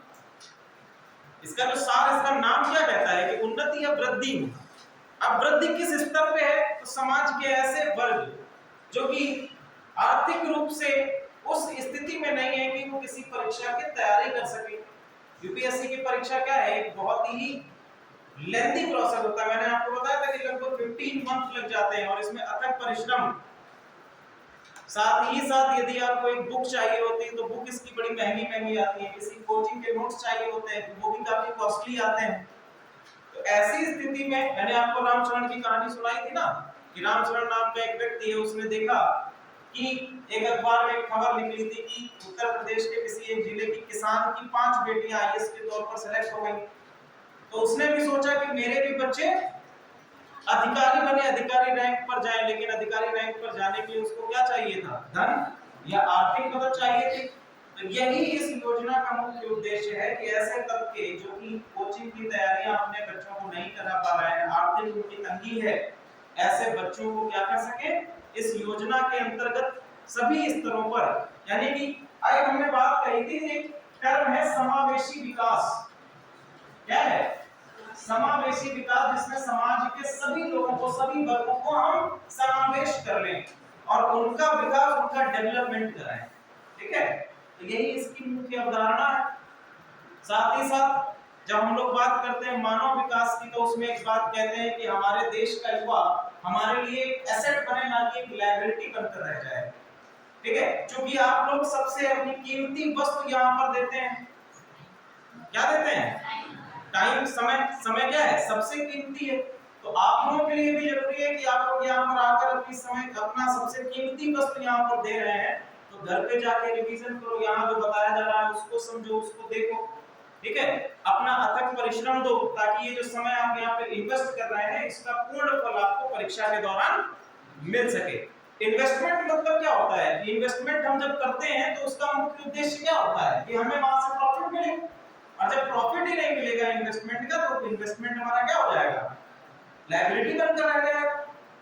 तो जब आप इन्वेस्टमेंट कर रहे हैं, आप खुद को इन्वेस्टमेंट कर रहे हैं, आप अपने टाइम को इन्वेस्ट कर रहे हैं यहाँ पर, तो इतना परिश्रम करिए कि आप परीक्षा में अच्छे मार्क्स पाकर और परिश्रम करके इस परीक्षा को पास कर सकें और अपने माता पिता का सपना साकार कर सकें। क्लियर है? यहाँ तक अभी तक कोई डाउट आप लोगों के अंदर? जो टॉपिक पढ़ाया गया इसमें कोई डाउट है? चलिए आगे हम लोग बढ़ते हैं। अगला शासक है औरंगजेब। तो औरंगजेब की हम बात जब कर रहे हैं तो सबसे पहले ये जान लेते हैं, इसने मुगल कालीन नीतियों को, जो आपकी अकबर के समय से, पहला हमें सबसे पहला शासक देखा बाबर। बाबर ने मुगल काल की नींव रखी है। ठीक है, क्या किया है? बाबर ने मुगल काल की केवल नींव रखी है, मुगल वंश को केवल स्थापित कर दिया है। लेकिन अकबर को इसका मूल संस्थापक कहा जाता है। क्या कहा जाता है? मूल संस्थापक, या हम कहते हैं वास्तविक संस्थापक जब बात करते हैं, वास्तविक संस्थापक। ठीक है, तो इससे पहले भी दिल्ली सल्तनत के अंतर्गत कई सारे शासकों को हमने देखा, चाहे वो आपका कुतुबुद्दीन ऐबक हो, बलबन हो, रजिया सुल्तान हो, सभी ने अच्छे कार्य किए समाज के लिए, लेकिन कभी भी उनका भारतीयकरण नहीं हो पाया, इंडियनाइजेशन नहीं हो पाया, ना ही भारतीय समाज में उनको एक शासक के तौर पर माना। खिलजी वंश में यदि हम आ जाए तो आपका अलाउद्दीन खिलजी है। इसके बाद अगले वंश में तुगलक में आ जाए तो फिरोज शाह तुगलक है, जिसने अच्छे कार्य किए समाज के लिए। ठीक है, आप बात करते हैं जब हम लोग लोधी वंश में आ जाते हैं तो सिकंदर लोधी है, तो सिकंदर लोधी ने भी समाज के लिए कई सारे कार्य किए। लेकिन कभी भी हम देखते हैं दिल्ली सल्तनत के शासकों को, इवन मुगल सल्तनत में भी जो आपके शुरुआती शासक हैं या आपके परवर्ती मुगल जिनको कहा जाता है, लेटर मुगल्स कहा जाता है, इनको भी समाज ने एक शासक के तौर पर नहीं डेजिग्नेट किया। लेकिन अकबर के समय में अकबर की कुछ नीतियां हैं, जैसे अकबर की राजपूत पॉलिसी है, राजपूत नीति है। दूसरी हम लोगों ने देखा था कि अकबर की धार्मिक नीति है। पहली आपकी राजपूत पॉलिसी, दूसरी है आपकी धार्मिक नीति। अब देखो, राजपूत पॉलिसी के अंतर्गत इसने क्या किया है? वैवाहिक संबंधों को, वैवाहिक संबंध स्थापित किए। अब देखिए, जोधाबाई के साथ जो वैवाहिक संबंध है वो केवल और केवल एक राजनीतिक तौर पर संबंध स्थापित किया गया नहीं। हम आगे चलकर देखते हैं कि जोधाबाई ने मुगल वंश में होने वाले डिफरेंट जो निर्णय हैं, डिफरेंट आपके डिसीजंस हैं, उसमें भी इंटरफेयर किया है, मुगल पॉलिसीज को कहीं ना कहीं अटैक किया है। ठीक है, तो वैवाहिक संबंध दूसरा आपने देखा कि मान सिंह, तानसेन, टोडरमल, नवरत्नों में तो हमने देखा ये सब। तो ये सब क्या है, नवरत्नों में है, और ये इसके शासन में शामिल, इसके कोर्ट में बैठते हैं, इसके साथ बैठते हैं। तो धार्मिक नीति भी इसकी क्या है, उज्जवल है। तो समाज ने भी देखा कि जो शासक है, शासक वर्ग है, इसमें हिंदुओं को भी उतना ही सम्मान दिया है जितना कि दूसरी चीज इसने क्या करी कि जजिया कर को समाप्त कर दिया। जब हम मूल्यांकन करते हैं अकबर का, जब हम लोगों ने टॉपिक एक पढ़ा था अकबर एक महान शासक के तौर पर, अकबर महान क्यों है, अकबर को महान क्यों कहा जाता है, क्यों नहीं कहा जाता है, उस पर जब हम मूल्यांकन करते हैं तो इन सारी चीजों को उसमें डालने का प्रयास करते हैं। तो जजिया कर उसने हटा दिया, इसमें लगने वाला जो तीर्थ यात्रा कर है उसको भी हटा दिया, भैया से ये भी नहीं लगेगा, तीर्थ यात्रा कर भी नहीं लगेगा, इन सभी को हटा दिया उसने।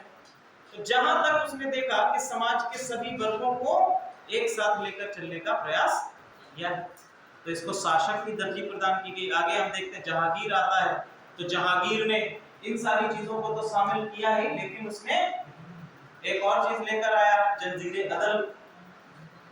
ठीक है, और जब हम बात करते हैं औरंगजेब की, तो औरंगजेब ने इन सभी चीजों को खत्म कर दिया। ना राजपूत नीति रखी, ना ही धार्मिक नीति रखी, किसी प्रकार के वैवाहिक संबंध, और हिंदुओं से तो सबसे ज्यादा इसने सबसे अधिक मंदिरों को तुड़वाया। ठीक है, सबसे अधिक मंदिरों को तुड़वाया। इसको जो इसकी प्रवृत्ति है, ये क्या है, सुन्नी कट्टरवादी प्रवृत्ति का व्यक्ति है।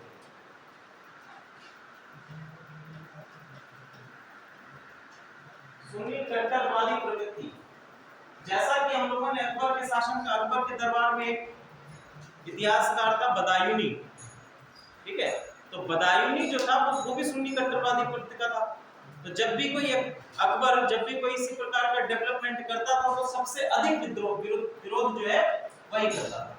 ये तो जो है इस्लाम के मुख्य जो आधार है, जो पिलर है, उनके विरोधी है।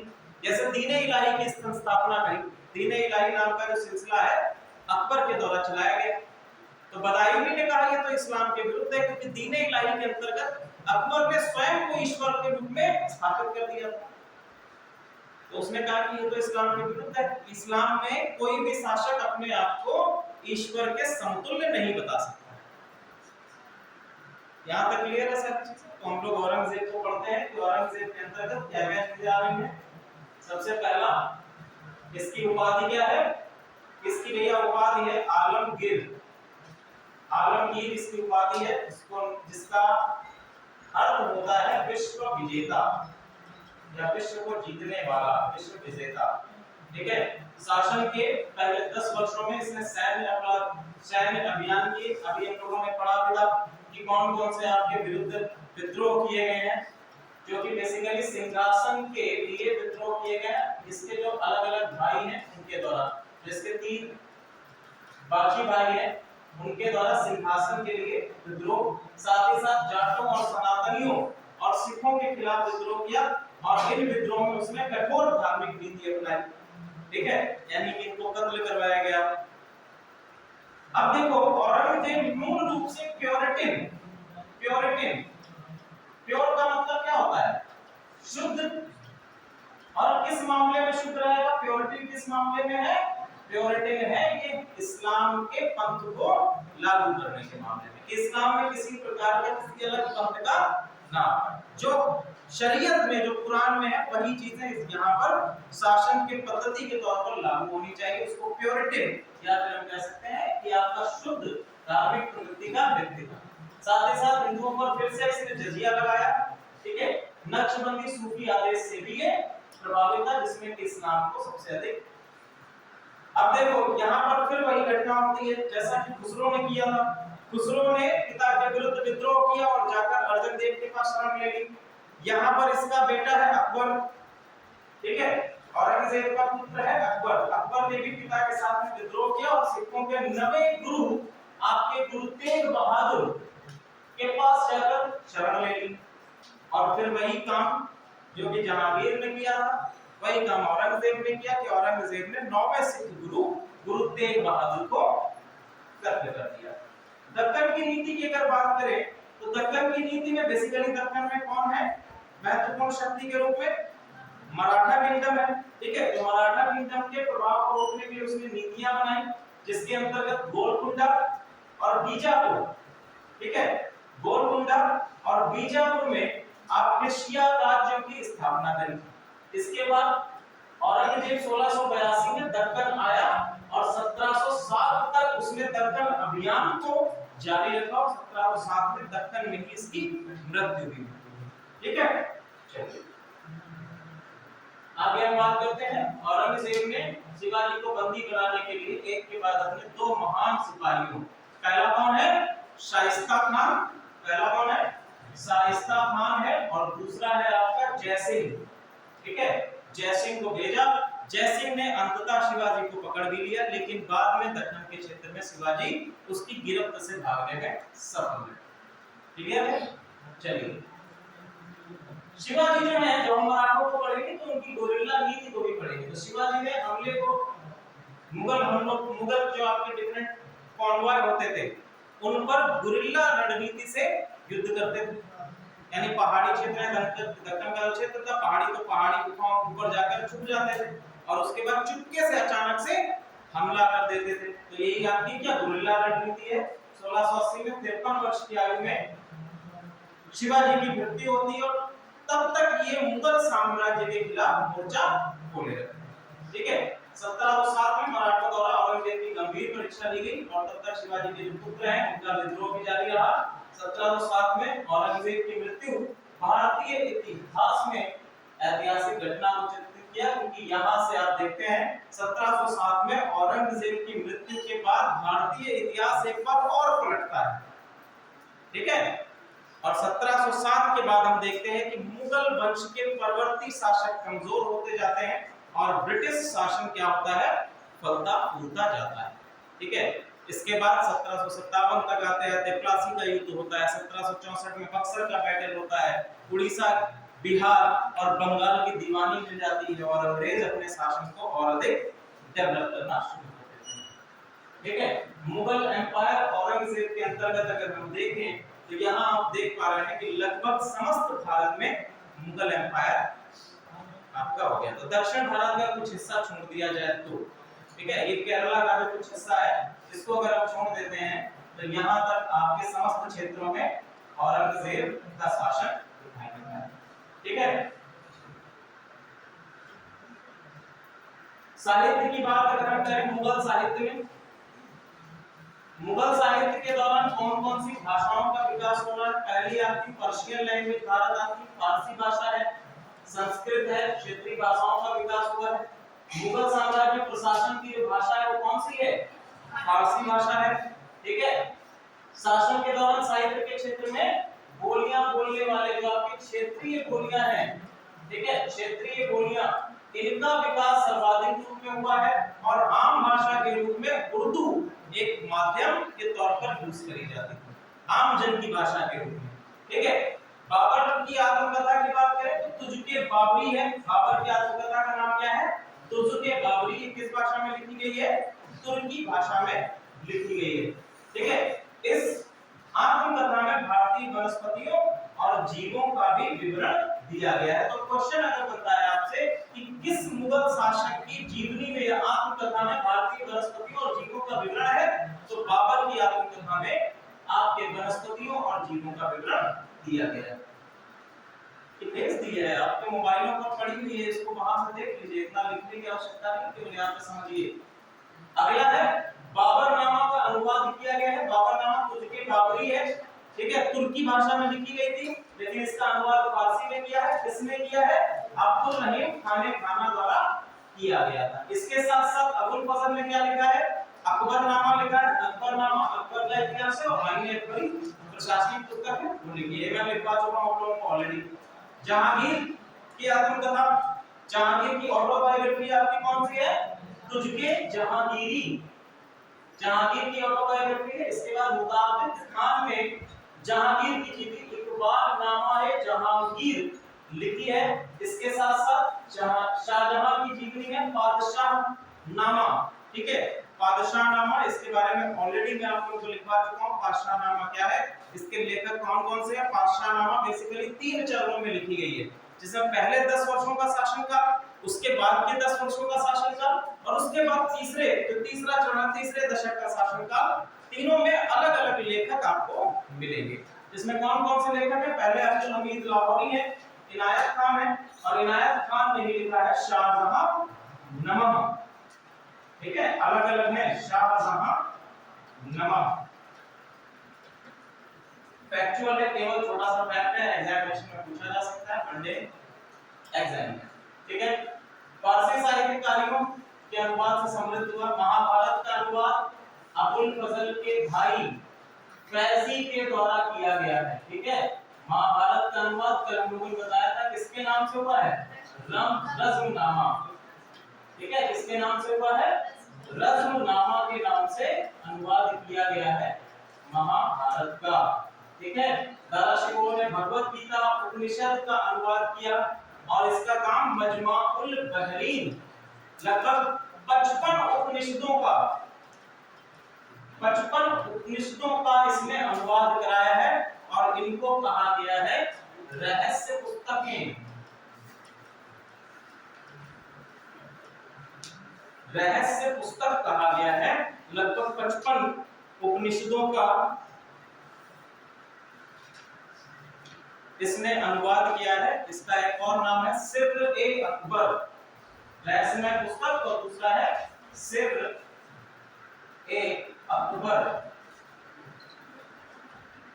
ठीक है। चलिए, अब कौन कौन सी क्षेत्रीय भाषा डेवलप हो रही है इसके टाइम में, तो पहले आपकी बंगाली, उड़िया, राजस्थानी, गुजराती, इन क्षेत्रीय भाषाओं का विकास भी मुगल काल के दौरान हुआ है। नेक्स्ट है आपका हिंदी के महान कवि। पहले तो हम लोगों ने देख लिया कि आपके अब्दुल रहीम खाने खाना, ये भी आपके हिंदी के ही कवि थे और अकबर के दरबारी कवि थे।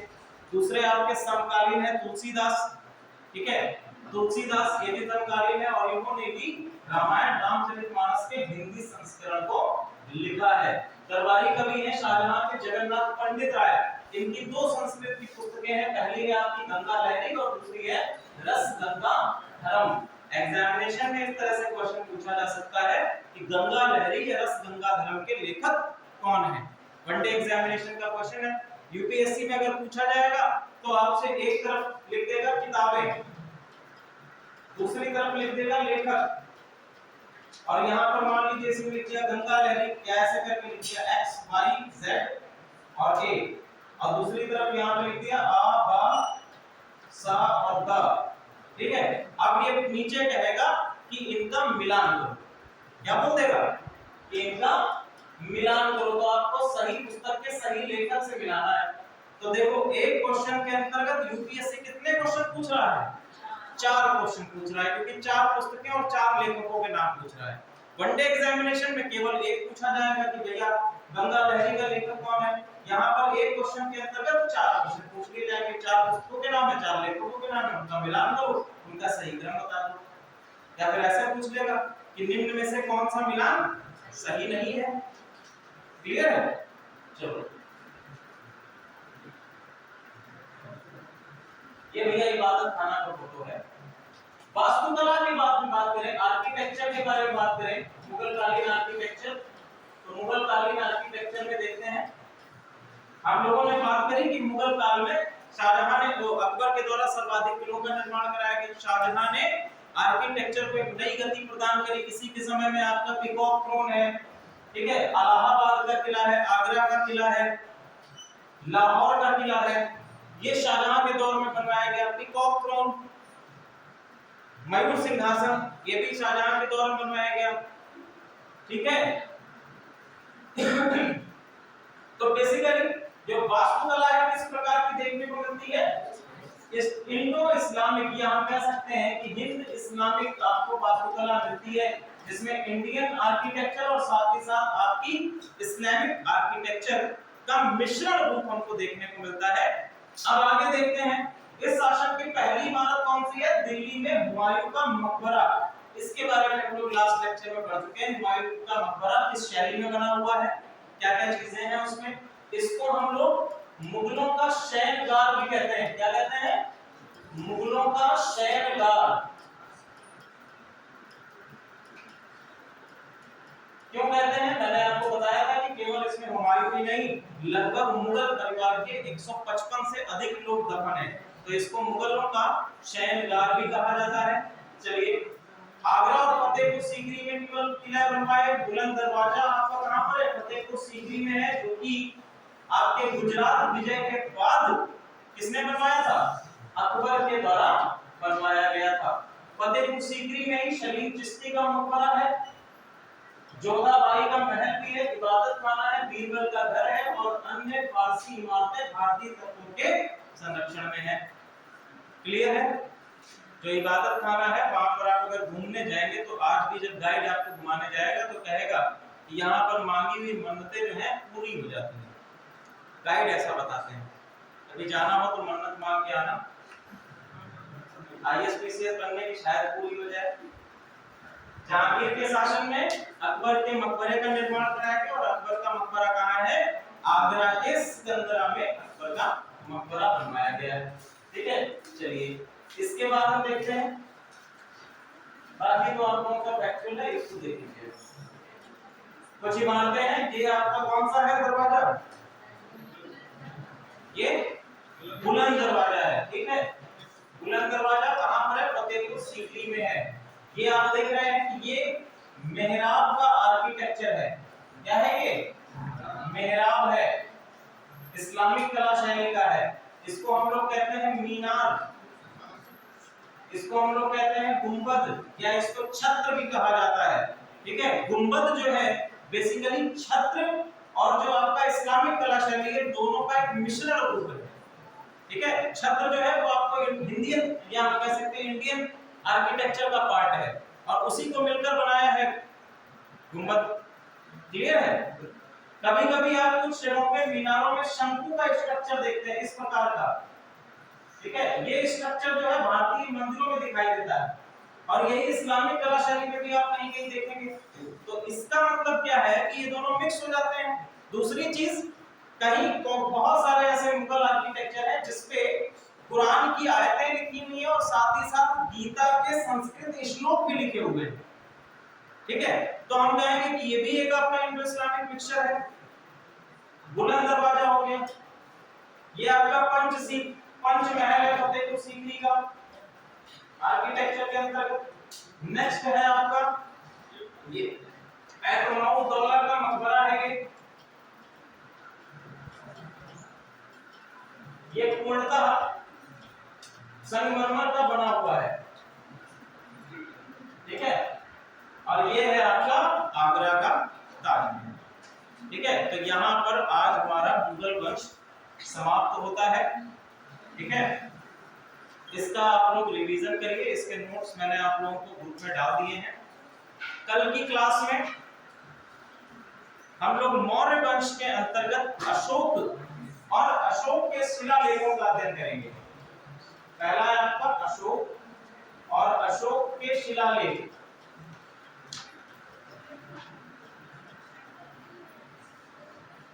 अशोक और अशोक के शिलालेखों का अध्ययन करेंगे। तो ये आप इंश्योर कर लीजिएगा कि कल की क्लास में आप पूरी तरह से तैयार होके आए। आप लोग अच्छी तरह से घर पे जाके रिवीजन करिए, जो भी क्लास में आप चीजें बताई गई हैं उनको एक बार और फिर से रिवाइज करिएगा। अभ्युदय के बारे में आप लोग डिफरेंट चैनल्स पे जाके कई सारी जगहों से आप खुद भी देख सकते हैं, क्लास में मैंने बताया भी है, तो उसको आप लोग रिवाइज कर लीजिएगा। अभी उठिएगा नहीं, बैठे रहिएगा, फोटो खींच लें।